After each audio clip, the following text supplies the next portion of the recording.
Oh, what fun it is to sing a sleighing song tonight. Hello, my baby. Hello, my honey. Hello, my ragtime gal. Suddenly you kissed my wife. Baby, my heart's on fire. One of my infrequent reminders that we do review figures other than Transformers. See the Target-exclusive Marvel Legends Amazing Spider-Man figure. We all know Spidey of Marvel's superhero fame and love him. So here's the packaging. A simple card with comic book style art on it, and a clear view of the figure and accessories in the plastic coffin. In Spider-Man's first ever adventure, tragedy teaches a young Peter Parker that with great power comes great responsibility. Now let's get him out of this package and on to the World Wide Web. Out-of-box Amazing Fantasy Target exclusive Spider-Man comes with a handled web for slinging. 2 furled web wing accessories for his armpits. 2 outstretched wing web accessories. He also comes with 8 interchangeable hands, with left and right versions of a thwippy web slinging hand, clenched punchy fist hands, outspread wall crawling hands, and curled finger hands. And here is Spidey himself.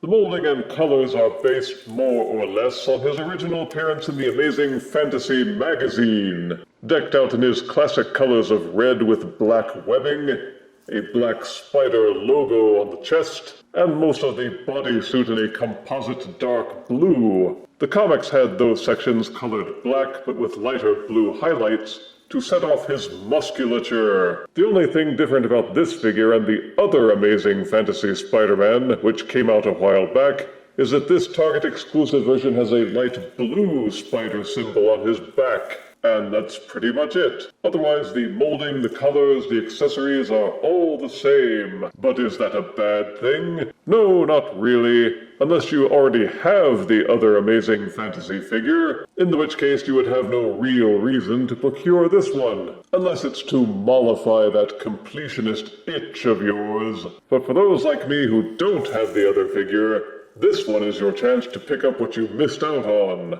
In order to change out the hands, you will want to loosen them up a little bit by rotating them to the left and to the right so that they're not as sticky, because like all Legends figures, this uses the semi-soft plastic, which has a tendency to stick, especially on tiny portions like the pegs, which plug into the wrists here. So loosen it up just a tad, and then worry it back and forth while holding it back in place, pulling gently until the hand pops out from the socket. Then reverse the process to substitute with any one of the other hands in the collection. The grippy hands are meant to be used with the spider web. Just hook the trapeze section in through the fingers, and then the web can be used to supplement Spider-Man's posability by putting him in poses where he's hanging from the web. Matching shaped holes and pegs allow you to plug either of the wings into a hole inside the bicep, but it's hard to tell exactly which way the wings are supposed to be pointing. Counterintuitively, the outer curvature has to be pointing up when plugged in, until the wing is lying more or less flush against the back. Also rotate the shoulder to make the wing lie more flush to his abdomen, and then use the hinge in the arm to extend the arm out as much as you can. I find it best to rotate the shoulder so that the rotation hinge at the top of the shoulder is aligned with the front of the chest, and you have to use your fingers to brace the wing in place, otherwise it will always fall out. Then use the shoulder hinge to rotate the arm outwards as far as you can, then rotate the arm so that the web wing is draped along the back. Only in that configuration can you have the arm extended when looking at him from the front, in a manner that looks as if the wing is stretched under his armpit. The hinges in the shape of the plastic won't allow the arms to extend up much further than this. But since the webs are made of soft plastic, they 1. Won't hold in well and keep falling out while you're posing the arms. 2. They won't reshape if you pose the arms differently. 3. They wind up sticking out from the back like wood shavings. And they just don't really look good no matter how you arrange them. And the furled wings aren't much better. Unless they're posed completely at rest, the wings don't look as if they belong there. Rotate the arm out in any way with the furled wings attached, and it looks like he's spraying goobers from his pits. And most collectors will wisely disregard these useless plug-ons, or cast them into the pit where they belong. Now that unpleasantness has been addressed, we return to the figure itself. It's stylized to look like Ditko's original artwork, right down to the more slitted eyes. It's nice to see that some people can still draw Spidey without his mask looking like dinner plates. The detailing is good, and hopefully the paint applications won't wear out with repeated handling, but it's the posing that people want to focus on with a Spider-Man figure, because his powers are focused around his jumping, web-slinging, and baffling agility. The head is ball-socketed for a full rotation, and it will actually nod forwards and backwards to a fair degree. A secondary hinge at the base of the neck allows even more flexibility. Each shoulder has a butterfly joint so they can square forwards and back. They will do a full rotation, and are hinged at the top of the shoulder so that the arms can splay up. But again, because this is the rubbery, grippy plastic, it won't allow you to extend them much further than this.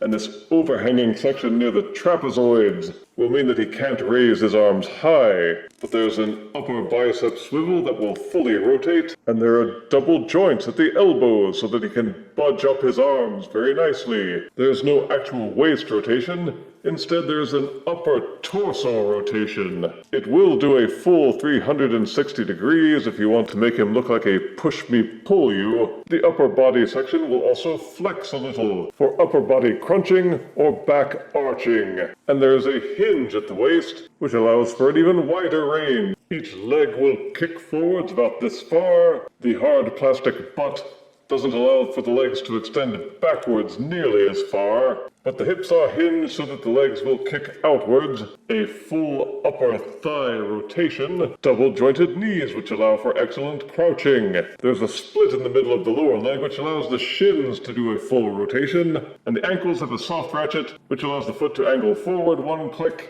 and backwards about 1.5 clicks. The feet will also tilt from side to side. So while he's no Revoltech figure, you can still pull off some of those classic Spidey action poses.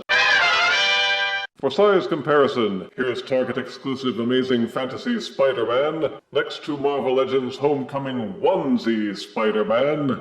Here's Marvel Legends Amazing Fantasy Spider-Man next to Marvel Legends Hulkbuster. Here's Marvel Legends Amazing Fantasy Spider-Man next to Marvel Legends The Thing. And here is Target exclusive Marvel Legends Amazing Fantasy Spider-Man next to Transformers Legacy Deluxe Tarantulas.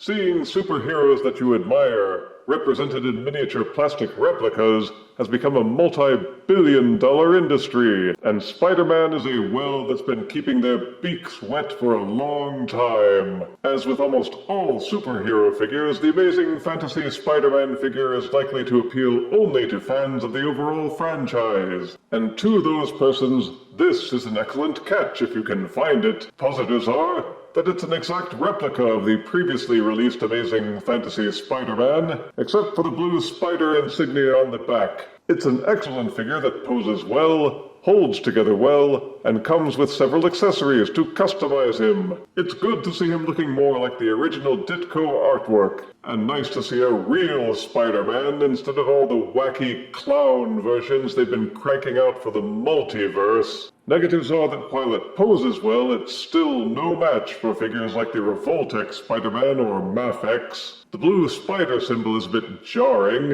and Hasbro is still using that horrible semi-soft plastic which subsumes most of the Legends figures, and it remains to be seen how well it will hold up over time. The shoulders won't allow the arms to fully raise, which makes using the web wings an awkward endeavor at best. And the web wings themselves just stink. They uglify the figure more than enhancing it, and you're better off dumping them someplace where you won't have to look at them and be reminded of just how horrible they are. Even so, if you don't already have the previously released version, then you'll want to keep an eye out for this one. And I give Target exclusive Marvel Legends Amazing Fantasy Spider-Man 7 out of 10 deaths. He swings from a cable when he's able. If you refuse me, honey, you lose me, then you'll be left alone. Oh, baby, tell them all, and tell me I'm your own.